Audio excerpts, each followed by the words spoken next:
And it's Ken Kraetzer for Sons of the American Legion, part of our Army football coverage, as you can watch on West Point Football Report on Facebook and also at Sons Legion Radio on Twitter. And we have a chance to talk with one of our friends from Army football, and he is from the CBS Sports Network, calls Army football games, and that is Ben Holden. Ben, how are you today? I'm doing good, Ken. Thanks for having me on. How you doing, man? Good. I got to ask you about your hat. Now, tell us about the hat. That's pretty unique. Yeah, it's a company called Black Clover.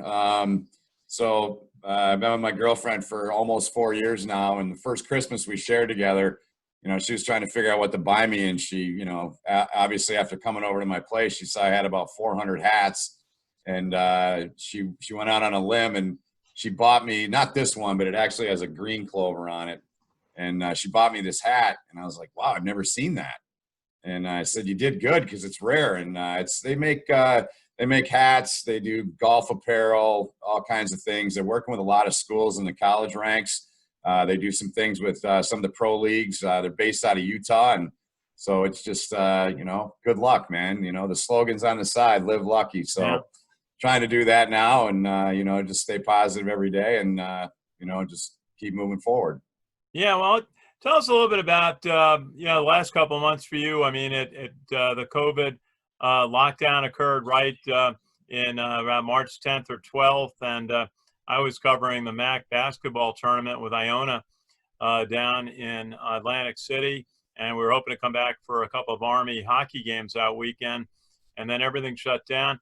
Tell us a little bit about what you were doing when college sports shut down in March, and how has it been for you the last couple of months? Well, the last game I called was February the 28th. It was Denver at St. Cloud and the NCHC. Of course, CBS has had the rights to that conference since the change in the change in alliances and leagues and all that, and conferences in college hockey, and 4 national champs in a row. It's an amazing league. And I flew back from Minneapolis on the 29th. And I was dealing with some injury stuff, some stuff from a concussion I'd had last year. And I was not in a good place anyway. I was having a hard time sitting for more than 10 minutes. And I missed what would have been my last week of work. It would have been going to Vegas for a hoop game and then on to Denver for a hockey game. And I just basically did a lot of physical therapy for the first 3 weeks of March. 4 days a week was doing that. I didn't see that coming. I remember the last couple of weeks, Ken, that I traveled. I remember, starting to hear a little bit about, this coronavirus, and I'll be honest, I didn't think much of it at the time. And, so basically for the month of March, that's what I did. I did a lot of physical therapy, trying to rehab and get better.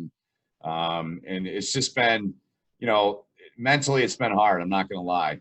It's a challenge, just not knowing. We have no control over any of this stuff, and the unknown, the uncertainty is, at times, it's been hard. It really has. You just don't know. I'm a positive guy by nature, and I do my best to stay positive and be optimistic and keep hope alive. So, I'm doing good today, and I'm just trying to take her a day at a time, I think, like the rest of us, man. Well, that's good. So you feel like you're pretty close back to your normal self after the concussion? Yeah, that stuff was taken care of in March, and then I've had I'm still getting treatment. I'm still having some issues with my back with, some muscles locking up on my rhomboids and on the left side of my back. And so I'm doing a lot of needling and cupping and things to try to release that. So it's been a bit of a challenge, but, I've been getting more active. I wasn't able to really do a whole lot of exercising like I like to for a while because I was limited in what I could do. So been doing a lot more of that and, getting out, doing something every day. And that's something I've talked to my son about. He's a 19-year-old college student, and he's been at home with his mom for the last 5 months. And, I said, look, man, it's good for the soul. It's good for the mind. It's good for the spirit. It's good for your body. So I'm just trying to, do something every day. Him and I played basketball for a couple hours yesterday, and I just got outside and moved around a little bit. Well, glad you're better. You got to get ready for running up those steps at Mikey Stadium. Yes. We do that at least once every game day, all the way from the field up to the top of the press box to beat the crowd. And So glad you're feeling better. Now tell Thanks, us a little Ken. bit about. We see you at Mikey Stadium, but you always kind of tell me your first love is hockey, and you do a lot of college hockey. You're mentioning, and you do some college basketball. We see you calling games there, and then you move on to lacrosse in the spring. Tell us about how it is to cover different types of college sports for CBS. Well, it keeps me fresh, and I like the variety. I like, being able to, have the ability and work at a place where they believe in me, they trust me, they know I'm going to go in and do a good job, whatever I'm doing. And, last from 18 to 19, Ken, like my season basically, in the old days, it would start in August and end in mid-May. And in that span, 18 and 19, I did 9 different sports. I'm proud of that. And I know the people that I work for are proud of that too. And, it keeps me fresh. Like I said, hockey is my first love. But, I've been doing Army for 8 years, and, I do take a lot of pride in that. I really do. And, you think about it, I think there's only 4 programs that have their own national TV contracts in the entire country. And I'm fortunate to be one of those people that's a small part of it. And, I got chills right now, man, just talking with you about it, just thinking about going in there and doing an open, and my back's to the field, and there's a, helicopter 100 yards outside the press box. I mean, you're up there. You're usually up there at that point, right? Yeah. Yeah. Yeah. So, I mean, it's powerful, it's moving, it's inspiring. It's just the people there, some of the best people I've met in my life, Ken, honestly. And, not just the football team.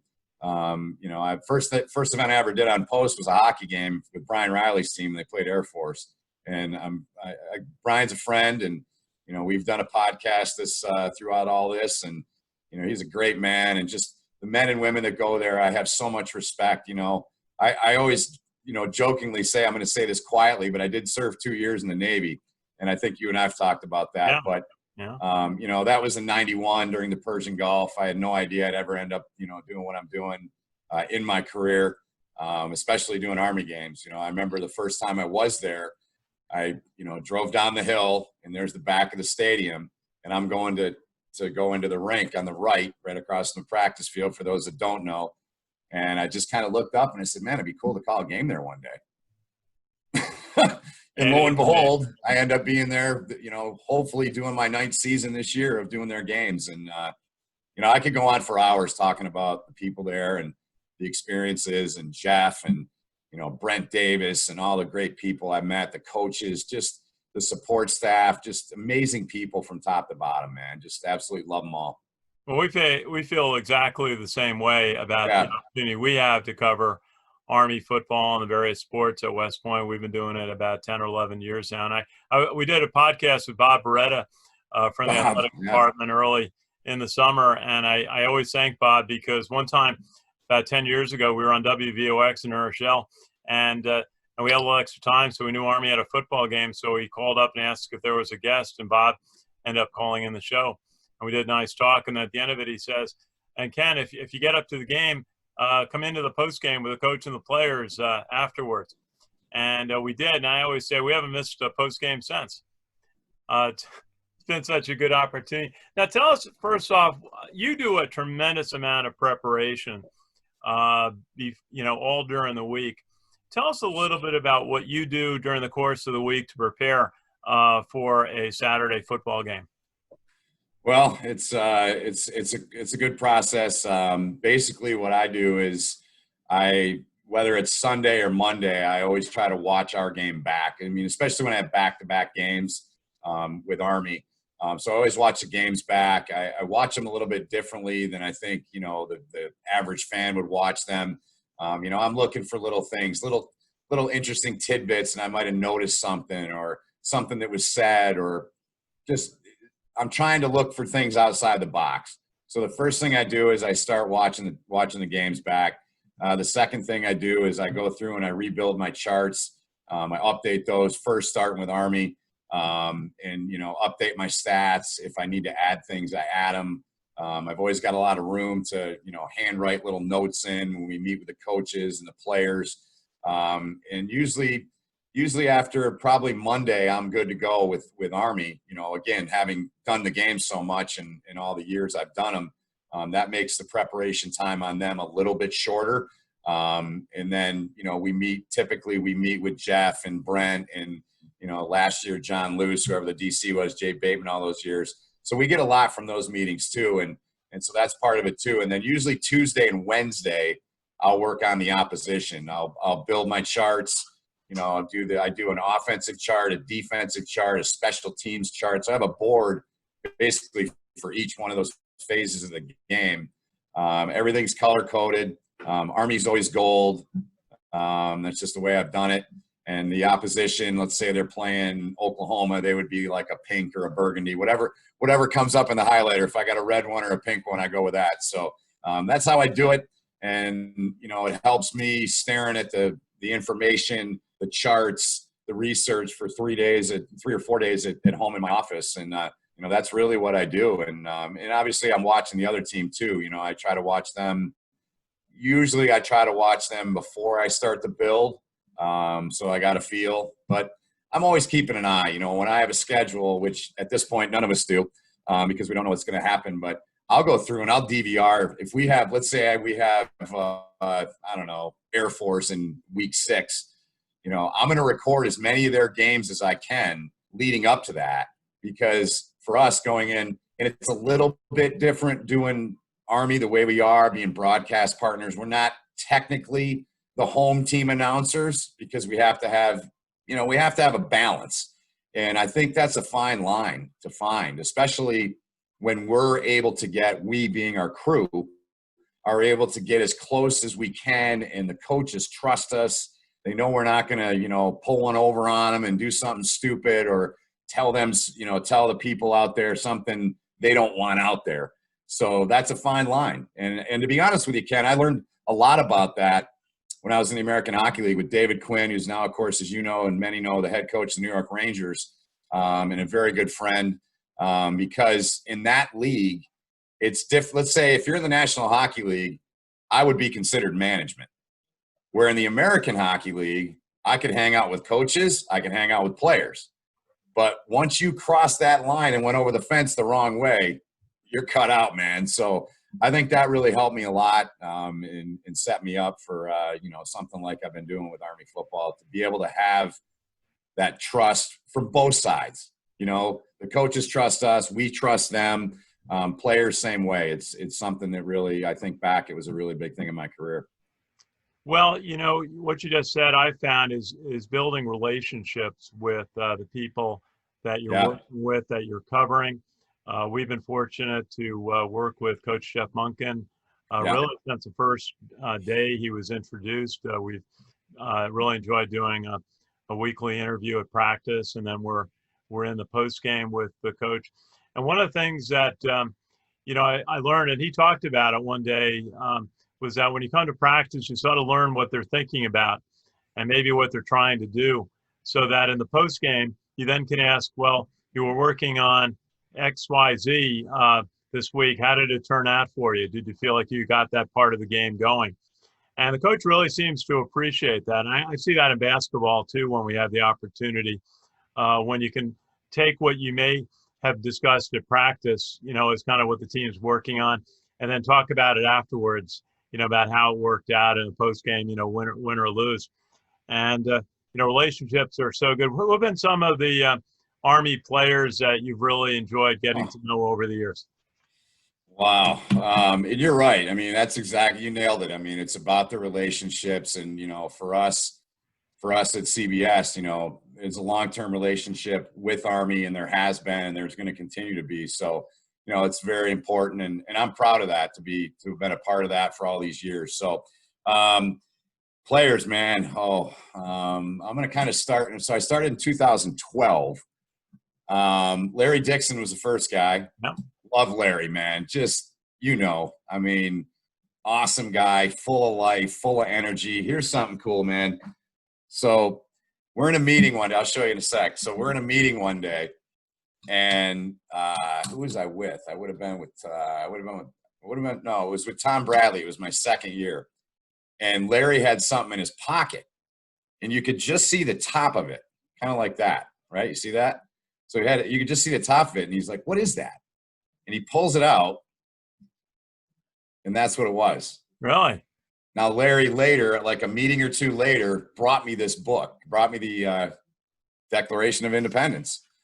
And he carries it every day, or he did, and just an impressive guy. He was a lot of fun.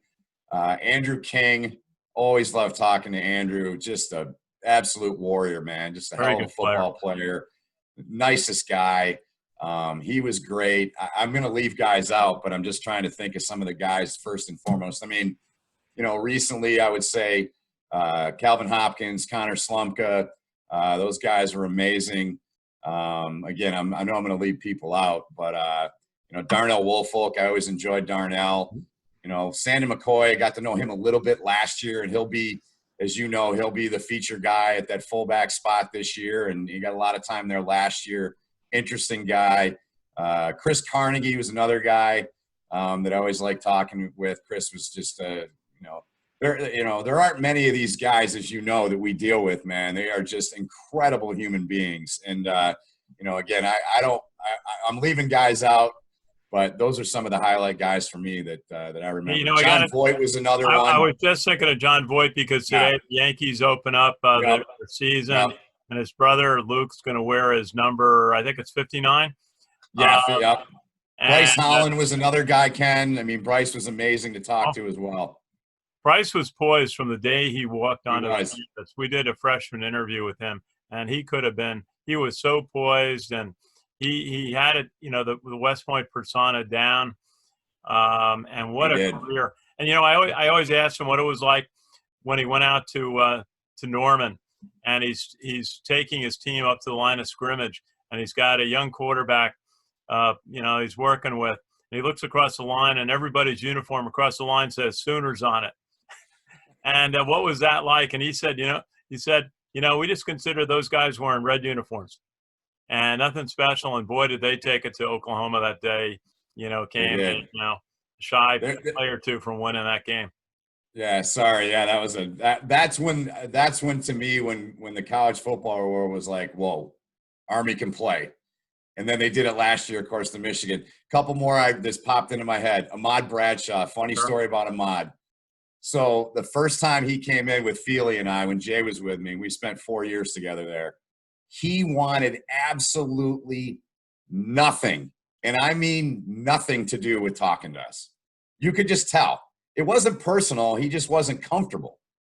And by the time we got done with him after a couple of years, man, he'd hold court in those meetings with us when they'd bring in, when Bob or Matt Faulkner or Greg last year, their SID, would bring players in.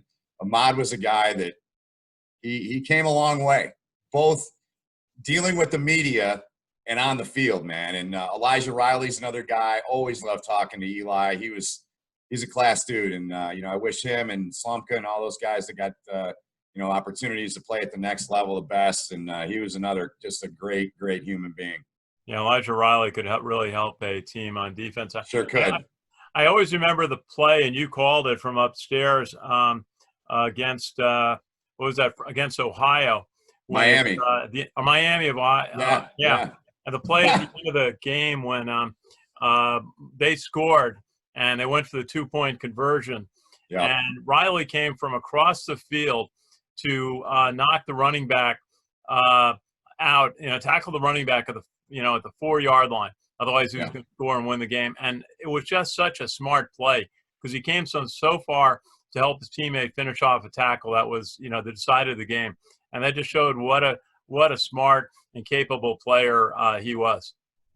Yeah, no question. Gus Ragland was the quarterback, and I was fooled. I mean, I think Jay and I both were, and he was, I forget who grabbed him and had him, but he got rid of the ball just in time. And yeah, and looking back, I can see it from this side, Riley coming in like a missile, and I forget the running back's name, but he blew him up, like you said, at the 4-yard line. And that was, that game, that season, man, I think every single game we had at Mikey was just down to the wire, man. I live for that. Coaches are like, Benny, we don't want that, man. We don't want to deal with that. But I'm like, it's good TV. It's good TV, especially when you win. But that year, I think every single one of our games there. Another one I remember too is that Eastern Michigan game when Gibby Gibson, when he came up and he hit Ian Erickson, a guy from about 50 minutes to my east from Michigan in Clarkston, tried to go in when Chris Creighton, they gambled and tried to get the two, and just amazing games, amazing moments, and just guys that just leave it all on the field, man. Oh, what a great, group of young Americans we get a chance to work with Army football. And, some of them are serving overseas today as we speak, and we remember that. And we say a prayer and hope they accomplish their missions and come home safe and come out to watch football games with us when they're back. And it's one of the things we always remember with our Army football. Ben Holden from CBS Sports, you've worked with some extraordinary partners in the booth, many of whom are now mainstays covering NFL games. Tell us a little bit about some of the partners that you've worked with in the broadcast booth for CBS Sports. Yeah, so the first one I had in 2012 was Randy Cross, who I'm just going to move here real quick. Hopefully you can see this. So this is the original Sports Illustrated, February 1 of 82. That's Earl Cooper, played at Rice in the Silverdome in my home state. And Randy eventually signed that for me. It was the first Super Bowl win in Niners history in their dynasty. And that was awesome, man. I'm not going to lie, I was a little starstruck when I worked with Randy, in the sense that, I remember watching him work with Charlie Jones and Dick Enberg and, doing NFL games. And, my feeling that year was call the play, shut up, let him talk, react, try to be conversational with him. And we did that. And he was great, man. I love working with Randy. And the funny story about this autograph, so I didn't want to be one of those guys, Ken, that was like, hey, I'm working with Randy Cross. Hey, will you sign my magazine, right? That's the nerd in me, because I collect and I love memorabilia, and I have a lot of sentiment in my heart for a lot of different things. And that was one thing. And so I waited till about the third or fourth game. And when Rich Ellerson, the first 2 years I was there, was the coach, he would bring some people up every week, because we'd meet in the press box to meet with, some players and do our meetings and things like that. And so they would have boosters come up and, people that were part of the program and, all that stuff. I don't know if boosters is the right word, but, people that, were close to the program. And so I'd watch Randy sign pictures. And here was the picture, Ken. It was him blocking for Montana, and he's blocking Mike Singletary. I mean, just an awesome picture. And he had a stack of them like that. He just signed them with a Sharpie, here you go. They go to whoever they were going to. So, a couple weeks later, I'm like, all right, I'm bringing the magazine. And so I brought it in, and he didn't believe it was real. And I go, hey, man, will you sign my magazine? He's like, sure. Randy was awesome. I had a lot of fun. I learned a ton from him, just about the trenches, playing the position he played and doing, what he did, and the success he had with the Niners in his career. Was great. The next year I was with Tom Bradley. Tom was a longtime defensive coordinator at Penn State. I learned a lot from Tom about defense. That's one thing you'll see. I've got a pretty good, I'm well-rounded with partners I've had in terms of football.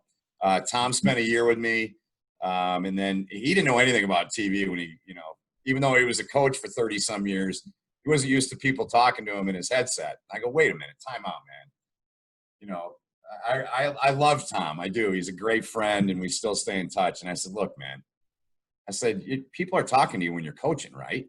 He's like, well, yeah, but it's different. I go, no, it's not really different. You just got to block out and focus on what you need to hear. And the other things, if you got to get back to him in 3 seconds or whatever it is, you get back to him. So that was interesting with Tom. We spent a year together in 2013. 2014, I was with Kevin O'Connell, who was drafted by the Patriots.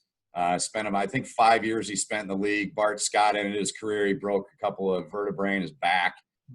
Kevin's now the offensive coordinator of the LA Rams.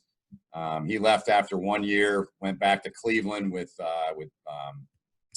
forget who the coach was. Mike Pettin was there, I believe, because Kevin had worked with him when he was with the Jets, backing up Mark Sanchez.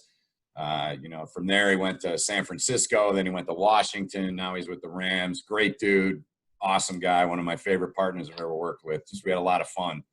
And then I had Feely for 4 years, special teams guy, and in a hockey sense, I know you'll appreciate this, Ken, because you got a lot of hockey in your blood too, like me.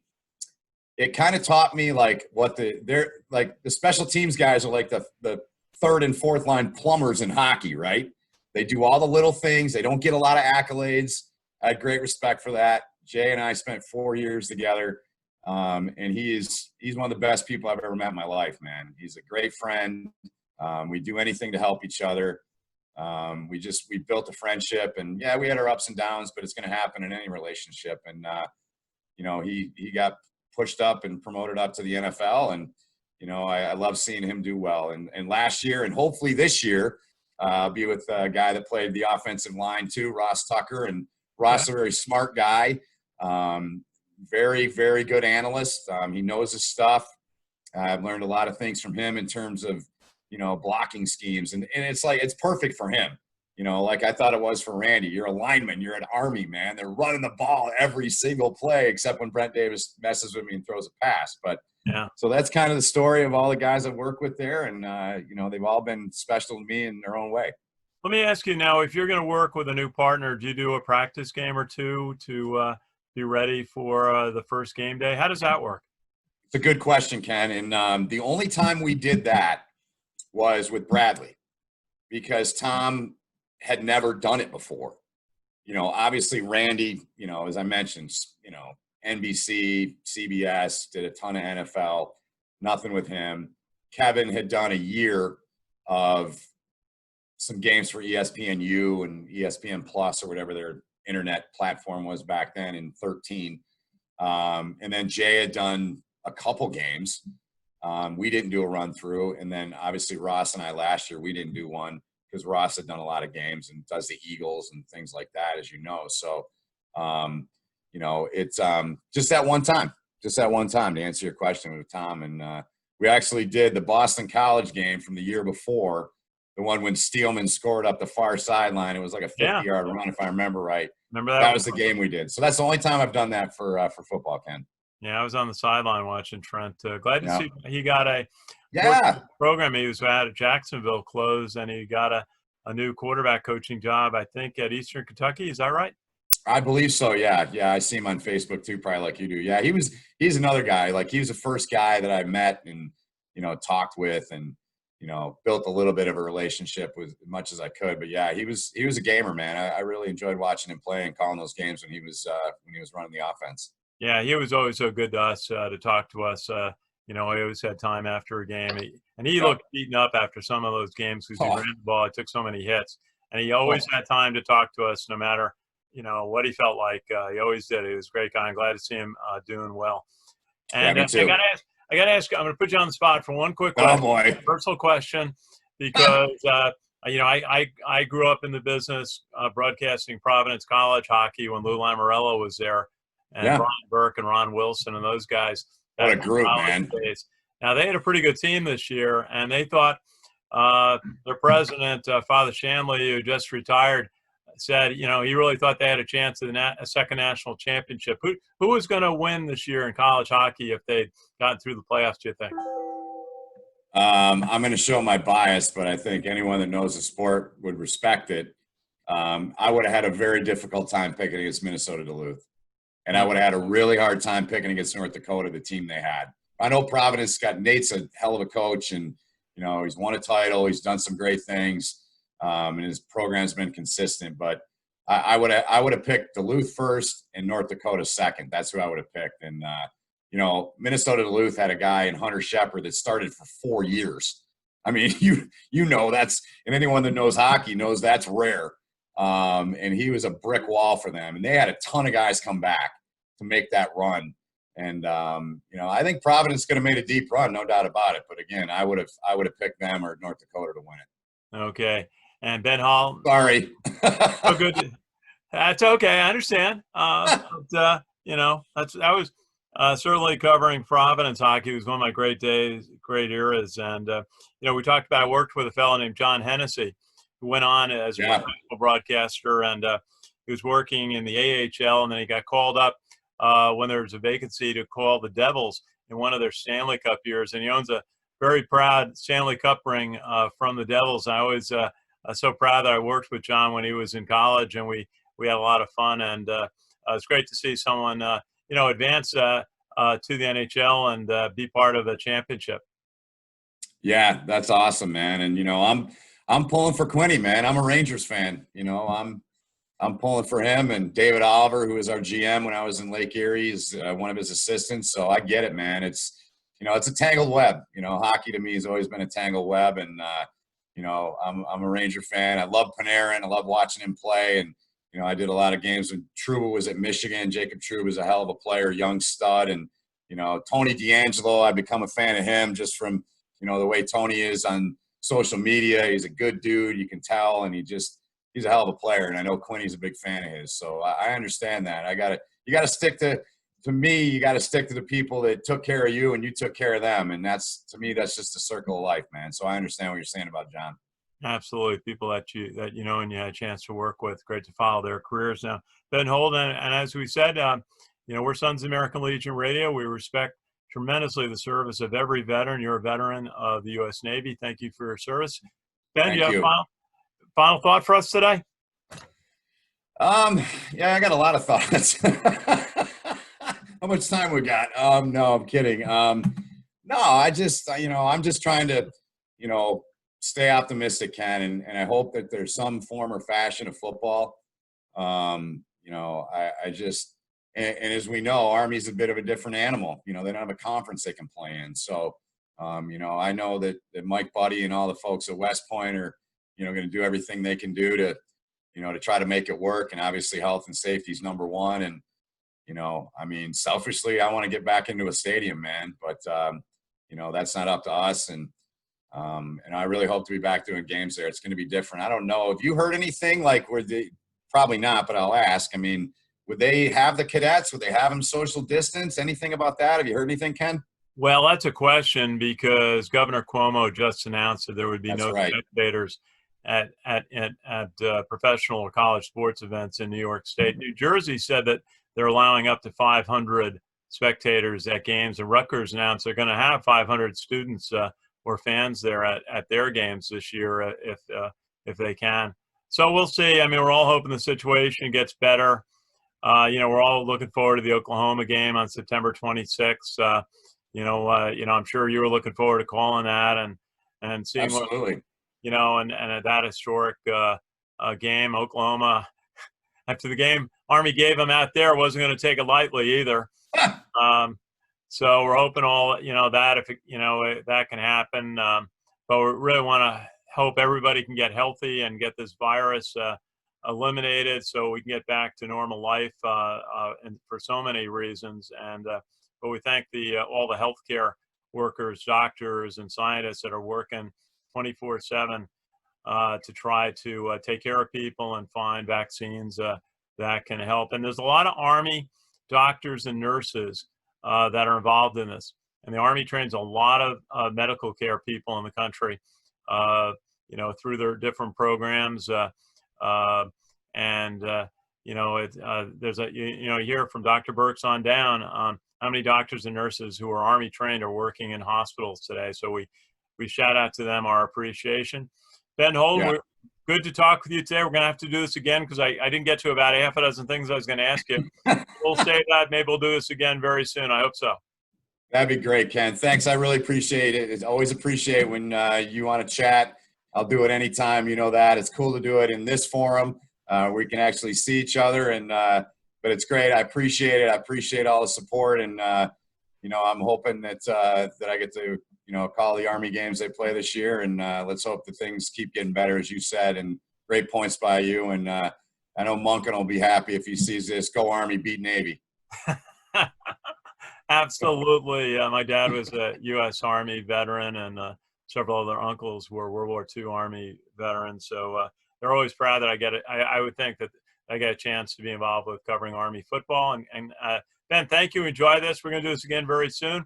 And Ben Holden, of course, Voice of Army football on CBS Sports Network, also covers college basketball, hockey, and lacrosse, and many other sports for CBS Sports Network. A very versatile professional. So, Ben, we'll talk soon. And this is Ken Kraetzer for Sons of the American Legion Radio, calling from my home office in White Plains, New York. Have a good day, everybody.